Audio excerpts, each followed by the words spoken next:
Ladies and gentlemen, welcome to this week's episode of In My Damn Opinion. I am your host, the one and only Eric Gossifalo.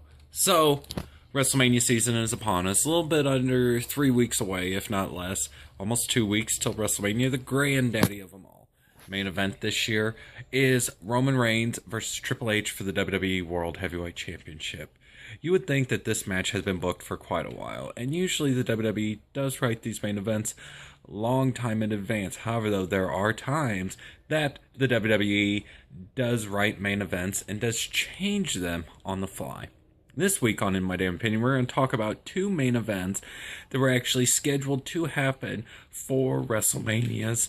However, though, the main events miraculously did change, and we will discuss whether it was a good thing or a bad thing. First thing we will discuss is a main event that was actually announced to be the main event for WrestleMania. However, though, the WWE changed it and went with something else. We will start with WrestleMania 8. The main event was actually announced to be Hulk Hogan versus Ric Flair for the WWF at the time Heavyweight Championship. Holy shit, folks. This was the match everybody wanted to see in the 80s. You have the top face, which was Hulk Hogan, the real American, against the styling and profiling top heel in the world of professional wrestling. That's right, the Nature Boy Ric Flair. However, though, these matches did happen at house shows for the WWE when Ric Flair first came, and these matches were miraculously a stank fest. I mean, really? I mean, son of a bitch. You watch this match and it was just absolutely fucking terrible. So, the WWE did not want to take a chance about screwing up the main event of the biggest show of the year. So what do? They announce that as the main event, and then they go with something different. They go with then having Hulk Hogan take on Sid Justice, and then Ric Flair defending the championship against the Macho Man Randy Savage. First of all, in my damn opinion, if you watch WrestleMania 8, it should have been Ric Flair and Savage closing the show. Because that was probably one of the greatest WWE Championship matches in WrestleMania history. That was a damn good match between Ric Flair and Randy Savage. You know, having Miss Elizabeth come out, Flair bled. It was fucking amazing, folks. And then you have Hulk Hogan and Sid Justice. That was a fucking stank fest. Really? I could smell them stank nuggets coming off that match. It was absolutely terrible, alright? First of all, they screwed up the main event. That's right, Papa Shango was supposed to come out after Hulk Hogan hit the leg drop on Sid. 1, 2, and then break up the count. However, though, Papa Shango missed his cue, and Sid had no choice but to kick out of the Hulk Hogan leg drop, pretty much becoming the first man to ever kick out of Hulk Hogan's leg drop. Sid didn't know what to do. Papa Shango missed his cue, and so Sid did the only thing he could do. He kicked out of the Hulk Hogan leg drop. So what happens in the end? You know, Papa Shango comes out, gets Sid disqualified, Hulk Hogan wins, and Hulk Hogan closes the show. Because he's Hulk Hogan. He has creative control and can do whatever the fuck he wants. You don't believe me? Go ahead and ask Trevor from Ask 7 Pounders. He is a big-time Hulkamaniac. Yes, he is. You don't think he's not? Go ahead and send him a question. As a matter of fact, I may have to do an Ask Trevor segment myself where, you know, I ask Trevor, why is he such a big-time Hulkamaniac? So that's one. We will discuss the other match that I'm going to talk about as far as for WrestleMania main event that was supposed to happen, but did not. But first, that's right, it's everybody's favorite time of the show. That's right, let's kick it over to Eric Lee, who's got another dream card match for you guys this week. So, take it away, Eric. It's Eric Lee here with another dream card match for you guys, because I know you guys love my dream card matches. But this one here comes from a gentleman by the name of Jackson in Annapolis, Maryland. And Jackson from Annapolis, Maryland wants us to discuss a match featuring Bret the Hitman Hart, the excellence of execution, the best there is, best there was, best there ever will be, versus the immortal Hulk Hogan. Jackson, thanks for the match, buddy.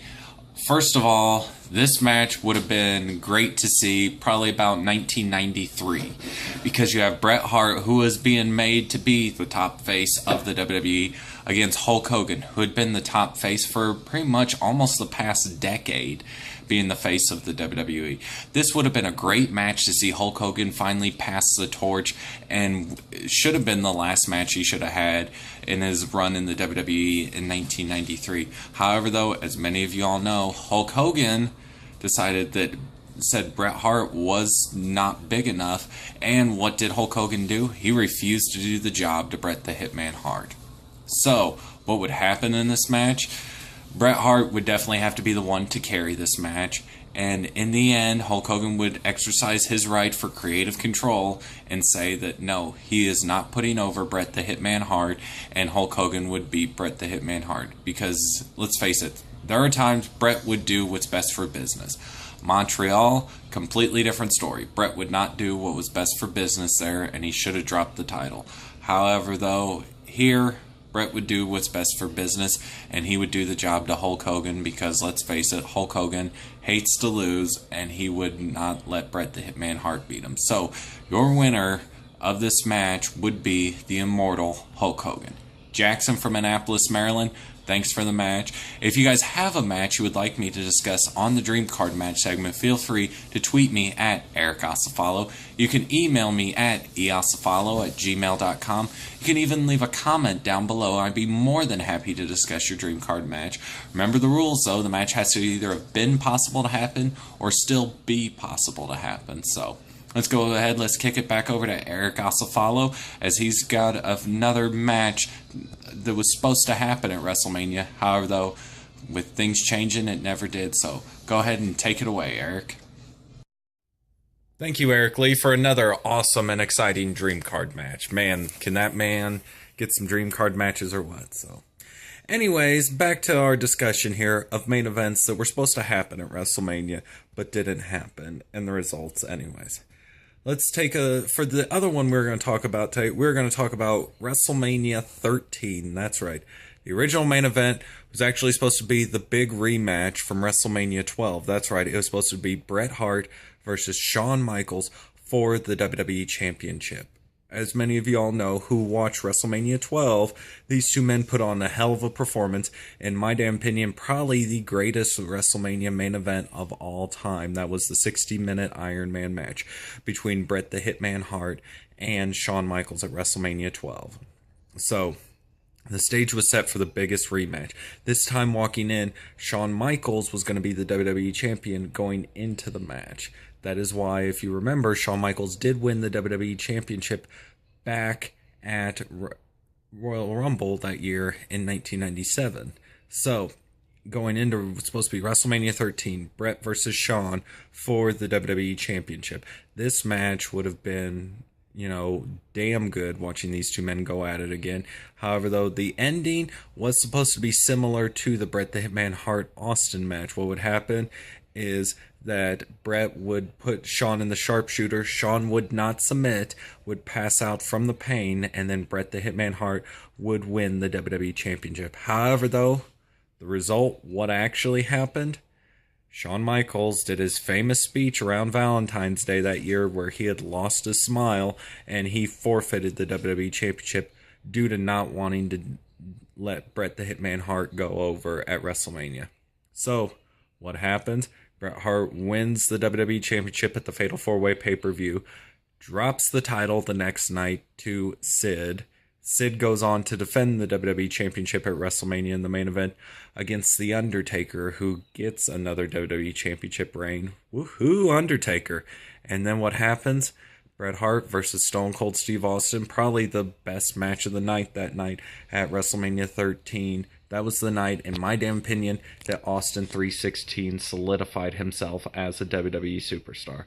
With Ken Shamrock as the referee in the no disqualification match, submission match, that match, oh my god, folks, if you guys have never seen that match, well, first of all, I don't know how the hell you can consider yourself a true wrestling fan to never have seen that match, because that match is an instant classic. Watching those two men go back and forth, beat the shit out of each other all over that arena in the Rosemont Horizon in Chicago that night. Back and forth battle. What happens? Stone Cold, bloody as can be, gets put in the sharpshooter. and does not submit. What happens? He passes out from the pain. Ken Shamrock stops the match, and then the famous double turn. That's right. Bret Hart walks in the face. Stone Cold walks in the heel. By the end of the match, Bret Hart had become the heel, and Stone Cold Steve Austin was the face.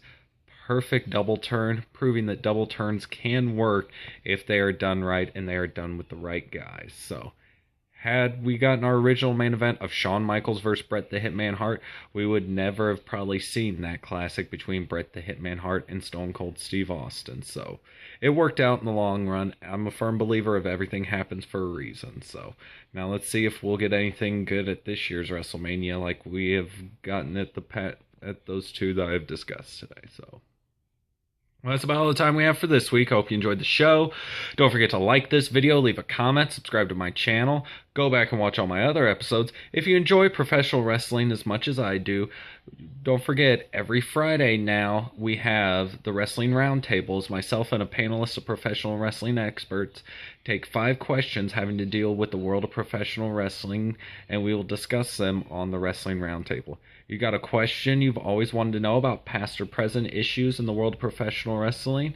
Well, go ahead and ask 7 Pound, as every Monday, my executive producer, Mr. Steve Hall, will take 5 questions about past or present issues in the past or present things in the world of professional wrestling, and he will answer them for you.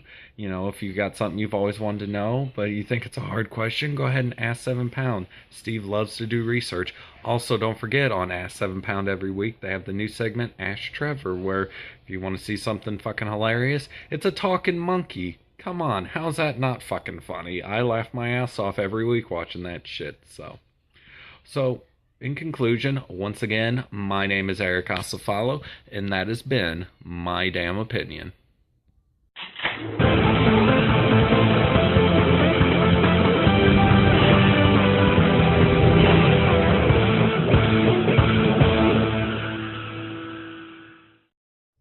I'm Eric Acefalo, and I approve this message.